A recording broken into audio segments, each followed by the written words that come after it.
नमस्कार. श्राद्धाचे भोजन इतर दिवसांपेक्षा वेगळे असे मानले जाते. श्राद्धाच्या वेळी अर्पण केलेले अन्न पितरांपर्यंत पोहोचते आणि त्यांचा आत्मा तृप्त होतो. यामध्ये लसूण, कांदा, मांसाहार वर्ज्य आहे. श्राद्ध पक्षात पितरांसाठी दिलेले ताट नेहमी विरुद्ध दिशेला ठेवावे. अन्न देण्यासाठी केळीच्या पानांपासून बनवलेले ताट किंवा पत्रावळीचा वापर करावा.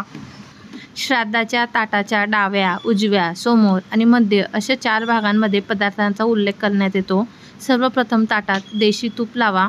भात मध्यभागी आणि खीर, भाजी इत्यादी पदार्थ उजव्या बाजूला वाढावेत आणि डाव्या बाजूला लिंबू, चटणी, कोशिंबीर वाढा.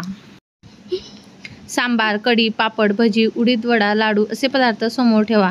शेवटी तूप आणि डाळ घालून भात वाढा. शेवटी लिंबू व मीठ वाढावे. कारण पितरांना खारट आणि आंबट पदार्थ आवडत नाही, त्यामुळे लिंबू व मीठ शेवटी वाढावे. पितरांना उलट क्रमाने पदार्थ वाढल्यामुळे त्यांना अन्न ग्रहण करणे सोपे जाते.